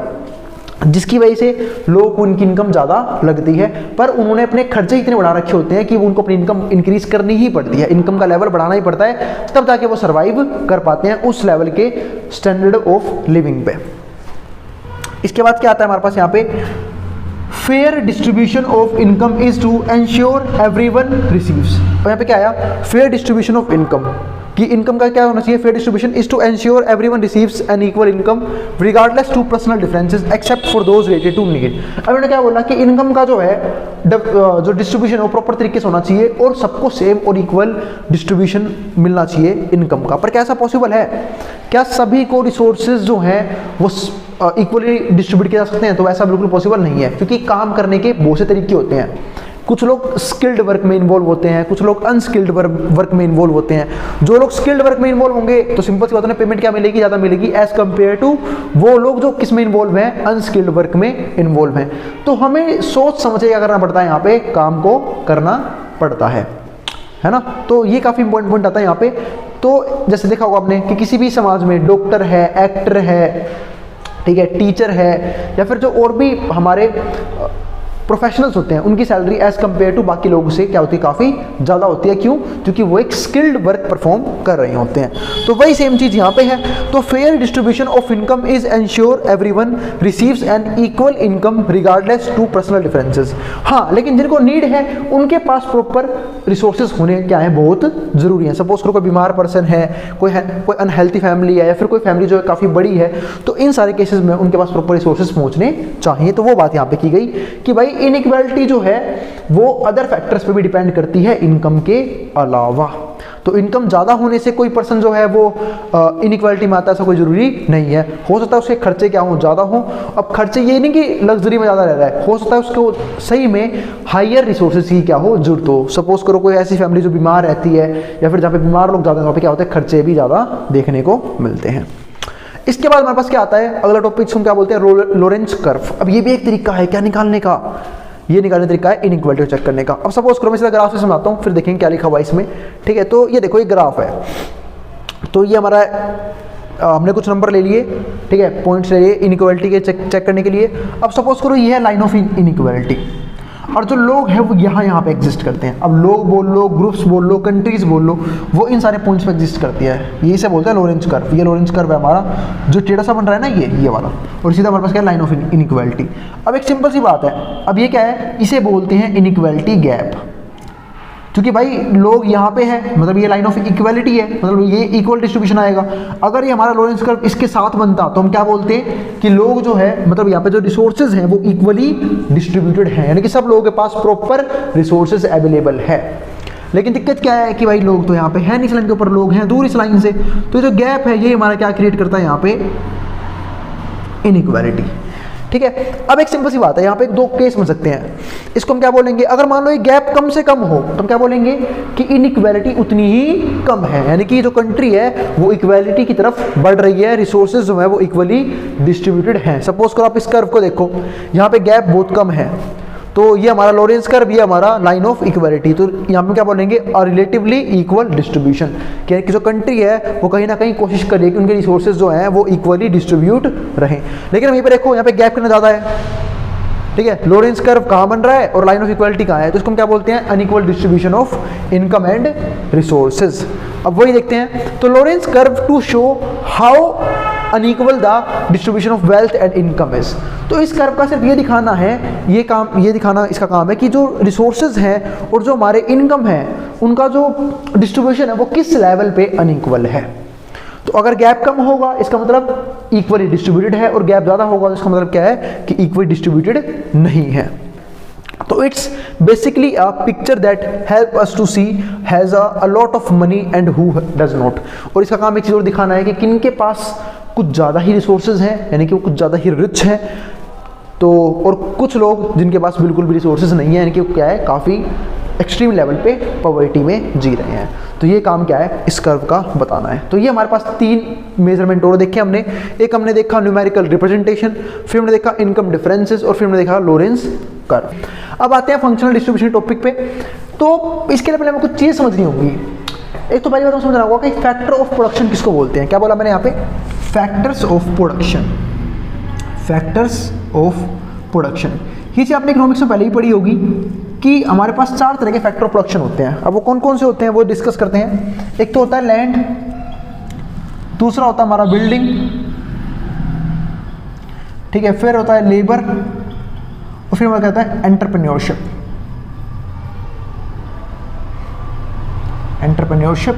ये 4 तरह के होते हैं। अब हमारे फैक्टर ऑफ प्रोडक्शन का मतलब क्या होता है, जिनको यूज करके, यानी कि जो फैक्टर है हमारे, जिनकी वजह से हम प्रोडक्शन करते हैं, मतलब हमें ये चीज़ चाहिए ही चाहिए अगर हमें बिजनेस करना है तो लैंड चाहिए, यानी कि जहाँ पे हम अपनी जो भी बिजनेस स्टार्टअप जो भी हम करेंगे उसके लिए चाहिए एक, तो लैंड के अंदर हम क्या पे करते हैं, रेंट पे करते हैं। दूसरा हमारे पास इंपॉर्टेंट पार्ट क्या आता है भाई, वो आता है हमारे पास किसका, बिल्डिंग का। तो सॉरी लैंड आ गया ना, लैंड के बाद लेबर सॉरी यहाँ पे एक पॉइंट यहाँ पे है कैपिटल, ये ठीक कर लेना, ठीक है, यहाँ पे कैपिटल आएगा। लैंड और बिल्डिंग तो एक ही बात हो गई, ठीक है। कैपिटल की बात कर लेते हैं क्योंकि लैंड और बिल्डिंग यानी कि जगह से रिलेटेड है, तो रेंट पे करना पड़ेगा। कैपिटल के बदले क्या आएगा हमारे पास, यहाँ पे देना पड़ेगा, यहाँ पे इंटरेस्ट, क्या देना पड़ेगा, इंटरेस्ट। इसके बाद पास क्या आएगा, लेबर के अंदर हम क्या पे करते हैं, वेजेस, यानी कि दिहाड़ी मजदूरी जो भी हम पे करते हैं उनको, तो वो क्या आता है, वेजेस। फिर क्या आता है हमारे पास यहाँ पे एंटरप्रेन्योरशिप, इसके बदले हम क्या देते हैं यहाँ पे, प्रॉफिट। तो ये हमारे 4 फैक्टर प्रोडक्शन है और इनके बदले हम पेमेंट करते हैं, इसको हम क्या बोलते हैं, फैक्टर पेमेंट्स। तो हमने क्या देखा कि अगर मैं प्रोडक्शन कर रही हूँ तो मैं 4 चीज़ चाहिए ही चाहिए होंगी, लैंड, लेबर, कैपिटल, एंटरप्रेन्योरशिप, ठीक है। इनके बदले हम अलग तरीके की पेमेंट करते हैं। हमने लैंड लिया, मान लो कहीं पे बिजनेस करने के लिए हमने लैंड ले रखी है, उसके बाद हम रेंट पे करेंगे, यानी कि हमने जगह ली है, चाहे वो लैंड हो चाहे बिल्डिंग हो, उसके बाद हम रेंट पे करेंगे, तो वो एक पेमेंट हो गई। दूसरा कैपिटल, भाई बिजनेस के अंदर पैसा तो लगा ही जाता है, यानी कि अगर हमें कोई बिजनेस करना हो बिल्कुल जीरो लेवल से भी तो कुछ ना कुछ अमाउंट चाहिए हमें, तो उसके लिए हम क्या बोलते हैं, कैपिटल। अब कैपिटल के बदले हम क्या पे करते हैं यहाँ पे, इंटरेस्ट, यानी कि अगर हमने मार्केट से पैसा उठाया है तो ब्याज भी देना पड़ेगा उस पैसे पे, तो उसको हम क्या बोलते हैं कि भाई अगर आपने पैसा लिया है किसी से उधार बिजनेस करने के लिए तो उस पर क्या दोगे, ब्याज भी दोगे, उसको हम क्या बोलते हैं, इंटरेस्ट। फिर आता है लेबर, अगर आपने लेबर रखी है, भाई काम करवाओगे बिजनेस के अंदर, सारे काम खुद तो करोगे नहीं, तो कुछ मजदूर भी रखोगे, कुछ एम्प्लॉइज रखोगे, तो एम्प्लॉइज को सैलरी देनी पड़ेगी, मजदूर को वेजेस देने पड़ेंगे, दिहाड़ी देनी पड़ेगी, तो वेजेस आ गए। और एंटरप्रेन्योरशिप क्या होता है भाई, जिसका दिमाग लग रहा है बिजनेस के अंदर, यानी कि जिसने बिजनेस स्टार्ट किया, जिसने रिस्क लिया, जिसने दिमाग लगाया, उसको क्या मिलता है, प्रॉफिट। तो ये चीज होती है हमारे पास। तो ये हमारे क्या हो गए, फैक्टर ऑफ प्रोडक्शन, ये हमारे क्या हो गए, फैक्टर पेमेंट्स। अब हमें ये समझना है आज की वीडियो में कि जो इनइक्वालिटी है वो इन सारे फैक्टरों में किस किस तरह की है, मतलब हम किस किस फॉर्म में कितना कितना पैसा पे करते हैं, यानी कि हम किस किस फैक्टर प्रोडक्शन के लिए कितना फालतू पैसा लगाते हैं।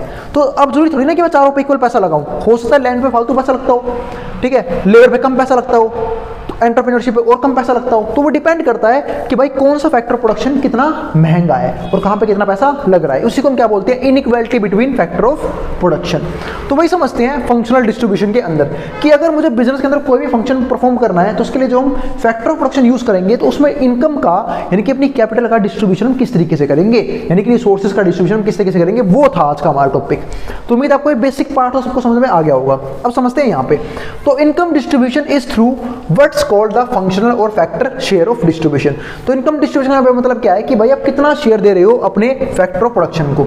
Instead of focusing on individuals, this approach examines the how much of total national income goes to different factor of production. अब ये जो मेथड है ना, ये इंडिविजुअल कुछ भी चेक नहीं करता, ये देखता है कि नेशनल इनकम, जिसको हम जीडीपी भी बोल के चलते हैं, तो जो नेशनल इनकम है उसका कितना कितना पार्ट किस किस फैक्टर ऑफ प्रोडक्शन को एक्वायर करने के लिए खर्च किया जा रहा है। यानी कि जीडीपी का कितना पार्ट लैंड पे खर्च किया गया है, उसका कितना पार्ट कैपिटल पे खर्च किया गया है, उसका कितना पार्ट लेबर पे खर्च किया गया है, उसका कितना पार्ट एंटरप्रेन्योरशिप पे खर्च किया गया है। तो मेनली हमारा क्या होता है यहाँ पे, लैंड और लेबर ही होता है, क्योंकि कैपिटल तो वो पैसा ही है जो हम खर्च करने वाले हैं। फिर हमारे पास क्या आता है आगे, तो कितना पैसा हम अलग अलग फैक्टर प्रोडक्शन को देने वाले हैं, उसको हम क्या बोलते हैं कि भाई कितना शेयर बटा है इन सारे फैक्टर प्रोडक्शन के लिए। अब आगे समझते हैं, तो share that labour gets compare to the shares of going to rent. अब देखो, share that labour gets compare to the share of rent. Suppose करो हमने कंपैरिजन किया कि भाई लेबर को कितना पैसा मिल रहा है और रेंट पे कितना पैसा जा रहा है, यानी कि लैंड के बदले में कितना पैसा पे कर रहा हूँ और लेबर के बदले में कितनी वेजेस पे कर रहा हूँ, तो हमने वो कंपेयर कर लिया। या फिर इंटरेस्ट के बदले कितना पैसा जा रहा है, प्रॉफिट के बदले कितना पैसा जा रहा है, तो which are returns to land and capital. और ये दिखाता है कि भाई हम जो है अपने लैंड के हिसाब से, अपनी कैपिटल के हिसाब से कितना रिटर्न जनरेट कर पा रहे हैं इतना खर्चा करके। अगर सपोज करो मेरी एलोकेशन ठीक नहीं है, मतलब मैं पैसे को अच्छी तरीके से नहीं जानता कि कहाँ पे कितना पैसा लगाना चाहिए, इसका मतलब मेरी एलोकेशन खराब है पैसों की, तो मैं चेंज करूंगा ताकि मैं हायर प्रॉफिट जनरेट कर सकूं। क्योंकि भाई सिर्फ लेबर लेने से भाई पैसा थोड़ा ना, मान लो अगर मैं सिर्फ लेबर को वेजेस देता रहूं और लेबर्स बढ़ाता रहूं ताकि मेरा प्रोडक्शन बढ़े, तो सिर्फ लेबर्स को बढ़ाने से प्रोडक्शन नहीं बढ़ता। कभी कभी कैपिटल लैंड में भी इन्वेस्टमेंट करनी पड़ती है, ताकि अब सपोज करो आपके पास एक एकड़ की ज़मीन है, वहाँ पे अपने फैक्ट्री खोल दी, ठीक है, वहाँ पे 1000 मजदूरी काम कर सकते हैं, लेकिन आपने क्या किया उसमें 2000 मजदूर डाल दिए, तो क्या इस तरीके से प्रोडक्शन बढ़ेगा? नहीं, इस तरीके से क्रिएट होगी इनएफिशिएंसी, यानी कि जो प्रोडक्शन पहले भी हो रहा था वो भी नहीं होगा। क्यों? क्योंकि जो 1000 मजदूर और आए हैं, अब कैपेसिटी है सिर्फ 1000 मजदूर की उस जगह में, और आपने 1000 और लिया है, तो 1000 जो है वो उस पुराने वाले 1000 को भी डिस्टर्ब कर देंगे। तो अब हमें जरूरत क्या आती है कि हम इन्वेस्टमेंट करें किस चीज़ में? लैंड में, ताकि पहले लैंड बढ़ाएंगे, फिर हम मशीनरी लगाएंगे और फिर नए लेबर लेके आएंगे। ये एक अच्छा तरीका होता है प्रोडक्शन को फर्दर राइज करने का। वही बात यहाँ पे की गई कि भाई हम यहाँ पे कंपैरिजन करते हैं कि लैंड में कितना पैसा लगा रहे हैं, कैपिटल में कितना लगा रहे हैं, लेबर में कितना लगा रहे हैं और एंटरप्रेन्योरशिप में कितना पैसा लग रहा है। इसके बाद इन अ कॉम्पिटिटिव मार्केट, अगर हम बात करें कॉम्पिटिटिव मार्केट की, हम सब जानते हैं, हम सब आज के टाइम में कॉम्पिटिटिव वर्ल्ड में रह रहे हैं। यहाँ पे सारे बिजनेस एक दूसरे के कॉम्पिटिशन में है, और इसलिए हमें हर एक एक्शन को सोच समझ के लेना पड़ता है एज अ बिजनेसमैन। अगर मैं बात करूँ तो in a competitive market demand for labour depends on how much value of each additional worker adds to the production. अब देखो लेबर की डिमांड किस पर डिपेंड करती है कि वो जो अगला लेबर लेके आने वाला हूं मैं, उससे मेरी प्रोडक्शन कितनी बढ़ेगी। इसी को हम क्या बोलते हैं? मार्जिनल प्रोडक्ट, यानी कि एमपी कितना बढ़ेगा। क्योंकि आपको पता होगा यहाँ पे कंसेप्ट क्या था? टोटल रिटर्न्स ऑफ प्रोडक्शन का, वही आता है हमारे पास। कि एक तरीका होता है कि अगर आपको शॉर्टर में प्रोडक्शन बढ़ाना है तो क्या करोगे? लेबर को इंक्रीज करोगे, तो वो इस रेट से बढ़ता है। मतलब जैसे जैसे आप और लेबर को लगाओगे तो क्या होगा? प्रोडक्शन बढ़ी शुरू होगी। और स्टार्टिंग में प्रोडक्शन किससे बढ़ती है? इंक्रीजिंग रेट से। फिर किससे बढ़ेगी? डिक्रीजिंग रेट से। फिर क्या हो जाएगी? कांस्टेंट। और फिर क्या हो जाएगी? घटनी शुरू हो जाएगी। यानी कि आप जो है सिर्फ लेबर्स को बढ़ा के अगर प्रोडक्शन बढ़ाना चाहते हो तो स्टार्टिंग में तो बढ़ेगा इंक्रीजिंग रेट से। स्टार्टिंग में क्या होगा? मान लो जगह हमारे पास ज़्यादा है और लेबर कम है, तो अब जितना ज़्यादा लेबर लगाओगे उतना फालतू प्रोडक्शन होगी। लेकिन एक टाइम क्या आएगा कि वो जगह जो है वो लेबर की कैपेसिटी के जितना बढ़ चुकी होगी, फिर उसमें आप और लेबर लगाओगे ताकि प्रोडक्शन बढ़ाई जा सके, तो प्रोडक्शन बढ़ेगी जरूर कुछ टाइम तक, लेकिन किस रेट से बढ़ेगी? डिक्रीजिंग रेट से। फिर एक टाइम आने के बाद क्या हो जाएगी? कांस्टेंट। आप लेबर लगा रहे हो पर फर्क कुछ पड़ नहीं रहा, प्रोडक्शन सेम लेवल पे हो रहा है। और अगर आपने और लेबर लगाए, इसका मतलब आप क्रिएट कर रहे हो इनएफिशिएंसी, तो क्या होगा? प्रोडक्शन गिरना शुरू हो जाएगा। तो वही सेम चीज यहां पे है। तो कॉम्पिटिटिव मार्केट में डिमांड फॉर लेबर किस बात पर डिपेंड करता है कि जो आने वाला लेबर है वो एडिशनल जो वर्कर है एड्स अप टू प्रोडक्शन, तो वो कितनी वैल्यू प्रोडक्शन में इंक्रीज कर रहा है। क्या उसकी वजह से प्रोडक्शन बढ़ भी रहा है या नहीं बढ़ रहा? अगर बढ़ेगा तो मैं लेबर की डिमांड करूंगा, नहीं बढ़ेगा तो मैं लेबर की डिमांड करना बंद कर दूंगा। तो वही सेम चीज यहां पे है। Compare to their wages however as more workers are hired, और उनके वेजेस के हिसाब से हम ये देखते हैं कि कितने और वर्कर को हमें इंक्रीज करना चाहिए। Their individual contributions decrease. अब देखो यहाँ पे क्या बोले उन्होंने कि however as more workers are hired, जितने ज़्यादा वर्कर्स हम हायर करेंगे उनके जो इंडिविजुअल कंट्रीब्यूशन है वो डिक्रीज करता रहेगा। जो बात मैंने करी कि जितना फालतू वर्कर्स होंगे एक ऑर्गेनाइजेशन के अंदर, कहीं ना कहीं इनएफिशिएंसी उतनी ज़्यादा क्रिएट होगी अगर ज़रूरत से ज़्यादा वर्कर्स है। तो अगर आपको बिजनेस बढ़ाना है तो आपको और भी कैपिटल में इन्वेस्टमेंट करनी पड़ेगी। अब अगर एक मशीन पे 100 ही बंदे काम कर सकते हैं, मैं उसमें 100 ही बंदे रख पाऊंगा। अगर मैं 200 रखूंगा प्रोडक्शन को इंक्रीज करने के लिए, तो प्रोडक्शन इंक्रीज होना हो डिक्रीज जरूर होगा। इसके लिए मुझे करना क्या पड़ेगा? पहले मुझे नई मशीनरी लेके आनी होगी, फिर मैं उस पर नए बंदे लगाऊंगा। इस तरीके से सही डिसीजन होता है। तो अगर इंडिविजुअल कॉन्ट्रीब्यूशन जो है वो डिक्रीज करना शुरू कर देता है, जैसे हम और वर्कर्स को हायर करते हैं, leading to a downward sloping demand curve, जिसकी वजह से क्या होता है? डिमांड कर्व डाउन होना शुरू हो जाता है। क्यों? क्योंकि पहले जो है प्रोडक्शन फॉल करेगा, और जब प्रोडक्शन फॉल होगा तो जो प्रोड्यूसर्स हैं वो लेबर की डिमांड करना बंद कर देंगे, या फिर ये भी हो सकता है जो एग्जिस्टिंग वर्कर्स हैं उनको बिठाना शुरू कर दें। तो वही सेम चीज यहाँ पे है। अब देखो ग्राफ को, तो ये हमारे पास डिमांड है, किसका डिमांड? लेबर की डिमांड। ये हमारे पास क्या है? सप्लाई कर्व, लेबर की सप्लाई कर्व। इक्विलिब्रियम कहाँ पे है? यहाँ पे। यानी कि ये वो वेज है और ये वो लेबर्स हैं जो इस वेज पे काम करने के लिए तैयार है। तो इसको हम क्या बोलेंगे? Equilibrium wage rate. इसको हम क्या बोलेंगे? Equilibrium employment. अब सपोज करो कि डिमांड बढ़ गई। अगर मैं आपको ग्राफ समझा देता हूँ ये वाला, सपोज करो डिमांड यहाँ हो रही है लेबर्स की। अब डिमांड अगर ये होगी तो एक सिंपल सी बात है भाई, इतने लोग इतने वेजेस पे किए जाएंगे। जब डिमांड बढ़ेगी किसकी? लेबर की, तो भाई लेबर की डिमांड बढ़ रही है तो लेबर जो है ज़्यादा प्राइस चार्ज करेंगे। क्यों? क्योंकि उनकी डिमांड मार्केट में हो रही है, तो उन्होंने हायर प्राइस चार्ज किए। जब हायर प्राइस चार्ज करेंगे तो प्रोड्यूसर जो है अब कम से कम लोगों को एम्प्लॉयमेंट देगा, सोचेगा क्या करूंगा मैं, इसी से काम नहीं करवा लूंगा। क्यों? क्योंकि वर्कर्स जो है वो महंगे हो चुके हैं। तो डिमांड लेबर की बढ़ी तो प्राइस लेबर के बढ़े, लेकिन क्वांटिटी मतलब वेज रेट किसके बढ़े? प्राइस नहीं बढ़े, वेज रेट बढ़ गए किसके? लेबर के। तो क्वांटिटी किसी कम हो गई? लेबर्स की कम हो गई। इसका उल्टा होता है, जैसे ये वाला देखो, अगर सप्लाई बढ़ गई, सपोज करो सप्लाई ये थी, अब ये मान लो डिमांड जो है कम हो गई। अब डिमांड कम हो गई तो बेचारे जो वर्कर्स हैं वो कम वेज पे भी काम करने तैयार हो जाएंगे, और जब वर्कर कम वेज पे काम करने तैयार हो जाएंगे तो क्या होगी? उनकी डिमांड क्या हो जाएगी? फालतू होगी इक्विलिब्रियम से। पर इक्विलिब्रियम तो हमारा यहीं पर रहेगा। अब समझते हैं इसकी लिमिटेशन क्या क्या है, मतलब इस मेथड की लिमिटेशन क्या क्या है वो समझते हैं। इसने सिर्फ एक बात पर ध्यान दिया, क्या कि जो फैक्टर ऑफ प्रोडक्शन है उस पर कितना कितना कंट्रीब्यूशन एक प्रोड्यूसर को करना चाहिए ताकि वो अपने आउटपुट को अच्छे तरीके से बढ़ा सके और उसका आउटपुट लगातार बढ़िया और अच्छा जनरेट होना शुरू हो जाए। लेकिन लिमिटेशन क्या क्या है वो समझते हैं। It does not consider the impact of non market forces. ये नॉन मार्केट फोर्सेज के इम्पैक्ट को नहीं समझते, यानी कि सिर्फ काम किस पे करते हैं कि मार्केट में डिमांड सप्लाई का रूल लागू है, हम इसके हिसाब से काम करेंगे, इसके हिसाब से प्राइस सेट होगा, इसके हिसाब से देखा जाएगा कि कितने लोगों को एम्प्लॉयमेंट देनी है और कितने उनको वेज रेट देने हैं। लाइक पावर डायनामिक्स, कई बार गवर्नमेंट तो रोल में आती है और गवर्नमेंट ये बताती है कि भाई किसको कितना पैसा देना है, मतलब मिनिमम वेज रेट क्या होगा, ठीक है। तो जो और भी फैक्टर हैं ये लोग उनको इग्नोर करते हैं। तो इन सेटिंग फैक्टर प्राइसेस, तो कई बार गवर्नमेंट भी फैक्टर प्राइसेस डिटरमाइन करती है, या फिर जो पावरफुल डायनामिक्स हैं मतलब पावरफुल बिजनेसेस हैं वो भी कई बार फैक्टर प्राइसेस को डिटरमाइन करते हैं। तो उसको ये जो मेथड है वो इग्नोर करके चलता है। उसकी क्या है? पहली लिमिटेशन। दूसरी क्या है? Things like negotiations. कई बार जो नेगोशिएशन होता है किसके बीच में? एम्प्लॉयर के बीच में और लेबर्स यूनियन के बीच में, can affect modern sector wage rate. तो कई बार क्या होता है, जो लेबर यूनियन है यानी कि लेबर्स के लिए यूनियन में जाती है, उसका एक लीडर होता है, यूनियन लीडर बोलते हैं उसको। उसका काम क्या होता है? वो ये ध्यान रखता है कि किसी भी मजदूर को एक्सप्लॉइट ना किया जाए, एक्स्ट्रा काम ना करवाया जाए, और टाइम टाइम उन्हें वेजेस दिए जा रहे हैं या नहीं दिए जा रहे।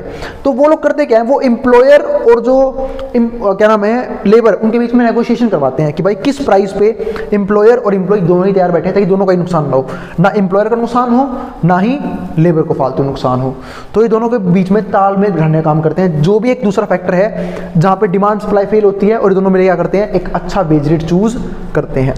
इसके बाद जो तीसरा पॉइंट है, पावरफुल इंडिविजुअल्स, यानी कि जो टॉप बिजनेसमैन हैं और जो कंपनीज हैं, ठीक है, वो कई बार इन चीज़ों को कंट्रोल करने की कोशिश करती है। जैसे कि अगर मैं इंडिया में एग्जांपल दूं तो इंडिया में देखो अडानी साहब हैं, अंबानी साहब हैं, टाटाज हैं, तो ये कुछ बिजनेसेस जो है जो काफ़ी टॉप लेवल के हैं, वो लोग ये काम करते हैं कि ये लोग एक तरह से पूरे मार्केट को अपने हिसाब से मैनिपुलेट या फिर चलाने की कोशिश करते हैं। लाइक मोनोपोलीज हो गई, और wealthy land owners can manipulate prices. तो ये लोग जो है अपने हिसाब से प्राइस को मैनिपुलेट करते हैं, ठीक है, मतलब जब इनको दिखता है कि फायदा है उस हिसाब से मार्केट में काम करते हैं। For things like capital, land and goods of benefit themselves, यानी कि ये इन सब के प्राइसेस को अपने हिसाब से डिटरमाइन करते हैं, हर एक कैपिटल गुड्स के और ऐसे गुड्स के भी जिनसे इनको क्या होने वाला है? फ्यूचर बेनिफिट होने वाला है। तो ये जो फैक्टर्स हैं ये जो है ये मेथड इग्नोर कर देता है, पर इन फैक्टरों का भी क्या होता है? काफ़ी बड़ा इंपैक्ट पड़ता है। इसलिए हमारे क्या आते हैं? लिमिटेशंस इस मेथड की। लिमिटेशंस लिख देना यहाँ पे। ये सारे क्या है? Disadvantage of functional distributions. अब शुरू करते हैं कि ग्लोबल लेवल पे इंटरनेशनल इनइक्वालिटी का मतलब क्या होता है, या फिर इनइक्वालिटी कैसे देखने को मिलती है ग्लोबल लेवल पे। तो हम सब जानते हैं कि जो हमारी इकोनॉमी है, जो हमारा वर्ल्ड है, उसमें बहुत से तरह की इकोनॉमीज रहती हैं। कुछ वेल डेवलप्ड है जिसको हम क्या बोलते हैं? फुल्ली डेवलप्ड इकोनॉमीज, कुछ अंडर डेवलप्ड है, ठीक है, और कुछ क्या है? एक्सट्रीमली पुअर है। तो ये तीन तरह की कंट्री एग्जिस्ट करती हैं। तो जो वेल डेवलप्ड है वहाँ पे इनइक्वालिटी बहुत कम देखने को मिलती है। वहाँ पे ऑलमोस्ट जो है सभी लोग जो हैं जनरली रिच होते हैं, या फिर अगर वो रिच नहीं भी हैं, पुअर है भी, तो उनके पास इतना पैसा जरूर होता है कि वो अपनी बेसिक नेसेसिटीज को कंप्लीट कर पाए। हाँ, ये हो सकता है कि वो अपनी लग्जरी गुड्स की डिमांड को फुलफिल नहीं कर पाएंगे। लेकिन अगर मैं बात करूँ यहाँ पे डेवलपिंग इकोनॉमीज में जो डेवलप कर रहे हैं, या फिर इसे कहता हूँ अंडर डेवलप्ड इकोनॉमीज में, यहाँ पे जो कंट्रीज होती हैं जैसे इंडिया है, ठीक है, अगर मैं इंडिया की बात करूँ या पाकिस्तान की बात करूँ, बांग्लादेश की बात करूँ, जो कुछ कंट्रीज हैं ऐसी, ये जो है ये आती हैं डेवलपिंग नेशन के अंदर। और जो भी कंट्री डेवलपिंग नेशन का पार्ट है उनमें क्या होता है? उनमें कंट्री ग्रो तो करी होती है काफ़ी स्पीड से, लेकिन इनइक्वालिटी काफ़ी बड़े लेवल पे देखने को मिलती है। जैसे इंडिया के अंदर देखो इनइक्वालिटी क्या है? काफ़ी बड़े लेवल पे है, मतलब काफ़ी ह्यूज गैप है किन के बीच में? अमीर लोगों के बीच में और गरीब लोगों के बीच में। यानी कि 90% रिसोर्सेज 10% लोगों के पास है और बाकी बचे हुए 10% रिसोर्सेज 90% लोगों के पास है। तो ये ऐसा कुछ कंसेप्ट चलता है इंडिया के अंदर। तो और इसके बाद जो कुछ पुअर कंट्रीज़ हैं वहाँ तो भाई ज़्यादातर लोग ही गरीब होते हैं, तो वहाँ पे तो कुछ अलग ही लेवल चल रहा होता है। तो ये कुछ तरह की इकोनॉमीज हमारे वर्ल्ड में एग्जिस्ट करती हैं। अगर मैं पास्ट की बात करूँ तो जब हमारा वर्ल्ड वॉर सेकेंड खत्म हुआ था तो उस टाइम ऑलमोस्ट इस वर्ल्ड में सारी इकोनॉमीज़ की हालत जो है वो काफ़ी ख़राब थी। मतलब एग्रीकल्चरल सेक्टर डेवलप नहीं कर पा रहा था, इंडस्ट्रीज तो और ज़्यादा खत्म हो चुकी थी पूरी तरीके से, मतलब पूरे वर्ल्ड में जो है इकोनॉमिकली डिप्रेशन आ चुका था। लेकिन फिर ये काम हुआ कहाँ पे, हमारा 1900 में भी। लेकिन इसके बाद क्या आया 2020 या फिर अभी से 2022। अब ये 22 क्यों, हमने 2020 में देखी एक खतरनाक पैंडेमिक। आप 19 में कहते हो कि कोविड-19 जो है वो 19 में आया था। तो अगर मैं 2020 के पैंडेमिक की बात करूं तो यहाँ पे कोविड-19 ने जो है वो ऑलमोस्ट पूरे वर्ल्ड को इकोनॉमिकली वापस डिप्रेशन में भेज दिया था। क्योंकि कोविड-19 की वजह से जो पूरी कंट्रीज़ हैं, जो पूरा वर्ल्ड है, वहाँ पे लॉकडाउन लगा दिया गया था, जिसके जरिए जो है बिजनेसेस बंद हो गए थे, इंडस्ट्रीज बंद हो चुकी थी, यानी कि बहुत सारे काम जो है वो ठप हो चुके थे। तो जिसकी वजह से क्या हुआ कि 2020 का इफेक्ट 2022 में देखने को मिला, मतलब आने वाले कुछ साल में देखने को मिला कि इकोनॉमिकली जो है कंट्रीज जो है काफ़ी पीछे आ चुकी थी। अगर उन्हें वापस डेवलपमेंट करनी थी तो उन्हें वापस से अपने आप को ग्रो करवाना था ताकि वो अच्छे तरीके से चीज़ों को हैंडल कर पाएँ। तो ये सारी दिक्कतें आ रही थी 2022 में। तो यानी कि अगर मैं बात करूँ तो 1900 के बाद जो मेजर इकोनॉमिक डिप्रेशन आया वो कब आया, हमारा 2022 में। तो 2022 हमारा वो साल रहा है जहाँ पे हमें इकोनॉमिकली बहुत सी दिक्कतें फेस करने को मिली है। इन्फ्लेशन काफ़ी राइज कर गया था, ठीक है, डिमांड काफ़ी ज़्यादा बढ़ रही थी लेकिन सप्लाई नहीं हो रही थी। क्यों? क्योंकि इंडस्ट्रीज़ जो हैं वो ख़त्म होती जा रही थी क्योंकि वो बंद हो चुकी थी कोविड की वजह से। दूसरा और क्या आया, जॉबों में शिफ्ट आया, लोग जो हैं अब वो वर्क फ्रॉम होम कर रहे थे, ठीक है, बहुत से लोगों की जॉब भी चली गई। तो बहुत सारी प्रॉब्लम जो है वो इस टाइम पीरियड में आई थी। इसलिए ये एक ऐसा टाइम पीरियड था इस हमारी क्या नाम है 21वीं शताब्दी का जहाँ पे 2022 में हमने एक ग्रेट डिप्रेशन देखना पड़ा हमें, ठीक है। अब हम उसे ऑलमोस्ट रिकवर कर चुके हैं या फिर रिकवर करने की कोशिश कर रहे हैं। तो वही सेम बात यहाँ पे है। तो inequality trend at international level, तो global inequalities are not improving and are actually quite similar to what they were in early 90s। मतलब अगर मैं बात करूँ आजकल ग्लोबल सिस्टम के बारे में, तो जैसा 90s की शुरुआत में था, अर्ली 90s की शुरुआत में था, शताब्दी की शुरुआत में था, वैसा ही हाल अब हो गया था 2020 और 22 के अंदर। क्यों? कोविड की वजह से। तो pandemic has made things even worse. तो जो पैंडेमिक था उसने चीज़ों को और घटिया तरीके से ख़राब कर दिया, इकोनॉमिकली और ज़्यादा हमें नीचे ले आई वो। तो the world inequality report 2022 provides valuable insight into this issue using both traditional and new measures to study inequality. इसके बाद जो हमारा यहाँ पे जो जितने भी हमारे मेजर्स थे, इकोनॉमिक मेजर्स यानी कि इकोनॉमिक पॉलिसीज़, इकोनॉमिक प्रिंसिपल्स, उनको अपडेट किया गया, नए नए मेजर लेके आए गए ताकि हम फटाफट इनइक्वालिटी को चेक कर पाएँ कि इनइक्वालिटी अब किस लेवल पे हो चुकी है। और कहीं ना कहीं ये चीज़ देखने को भी मिली कि जो कंट्रीज़ हैं उनमें इनइक्वालिटी का जो गैप हो काफ़ी ज़्यादा क्या हो चुका है, बढ़ चुका है। अमीर कंट्री वो भी थोड़ी सी गरीब हो गई है और गरीब कंट्री तो और ज़्यादा गरीब होती चली गई है। और कुछ कंट्रीज़ उस मामलों से अब तक रिकवर नहीं कर पाई इकोनॉमिकली। जैसे अगर मैं इंडिया का एग्जांपल दूं तो इंडिया इस मामले में पॉजिटिव रिएक्ट कर गया था। इंडिया ने जो है वो फास्टेस्ट ग्रो किया है वहाँ से, मतलब इंडिया ने उन चीज़ों को तो दूर किया ही, कोविड-19 से तो बचाई वो इंडिया, उसके बाद इकोनॉमिकली उसने काफ़ी जल्दी ग्रो करवा लिया, यानी कि रिकवर कर लिया अपने सारे लॉसेस को। अब चाहे आप स्टॉक मार्केट का लॉस देखो, चाहे आप बिजनेस के लॉस देखो, तो हर एक चीज़ को इंडिया ने फटाफट रिकवर कर लिया कोविड खत्म होते ही। तो ये एक बेनिफिट, एक अच्छा पॉइंट था हमारे इंडिया कंट्री के लिए, ठीक है। तो यहाँ पर क्या हुआ, तो द वर्ल्ड इनइक्वालिटी रिपोर्ट 2022 में जो report I provides valuable insight into these issues. तो इन लोगों ने अपने ट्रेडिशनल और न्यू मेजर्स को लेके क्या किया, स्टडी किया। एक तो इनइक्वालिटी को and enhancing our understanding of the problem, और फिर हमने ये देखा कि प्रॉब्लम जो है वो किस लेवल पे बढ़ चुकी है, फिर किस लेवल पे चल रही है। इसके बाद क्या आता है अगला पॉइंट, तो ये था हमारा यहाँ पे कि भाई ग्लोबल लेवल पे इनइक्वालिटी में चल क्या रहा था इंटरनेशनल लेवल पे। तो हमने देख लिया कि 2022 के टाइम पे क्या दिक्कतें आ रही थी। इसके बाद क्या आता है, gaps between poor and rich is huge. अब जो गैप है वो पुअर और रिच के बीच का तो क्या काफ़ी ज़्यादा बढ़ चुका है। For example the poorest half of the world's population owns only about, ये हमारी करेंसी है, और 2900 पर अडल्ट। मतलब आप ये मान लो कि अगर मैं रुपीज़ में ही देख लूँ तो 2900 के आसपास कुछ करेंसी थी जो किसको मिल रही है, सिर्फ पुअर लोगों को। While the wealthiest 10% own about 190 times, और जो हमारे वेल्थिएस्ट पर्सन है उनके पास इसका 190 गुना फालतू वेल्थ थी।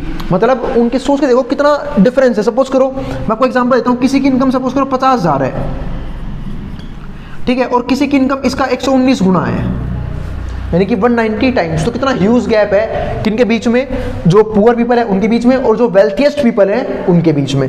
तो इस तरीके से जो गैप है वो काफी ज्यादा बढ़ चुका था किस टाइम पे, 2022 तक। इसके बाद और क्या हुआ हमारे पास यहाँ पे, तो when it comes to income, अगर हम इनकम की बात करें तो वहां पे कुछ चीजें जो है वो ज्यादा बेटर हमें मिली नहीं। तो things are not much better. The 10% of earners, यानी जो 10% इनकम अर्नर्स थे, take home of 52% of all income. मतलब 10% लोग जो हैं वो टोटल इनकम का 52% अपने घर लेके जा रहे हैं, और जो बाकी कितने बच गए 90%, उसके पास क्या है बाकी का पैसा।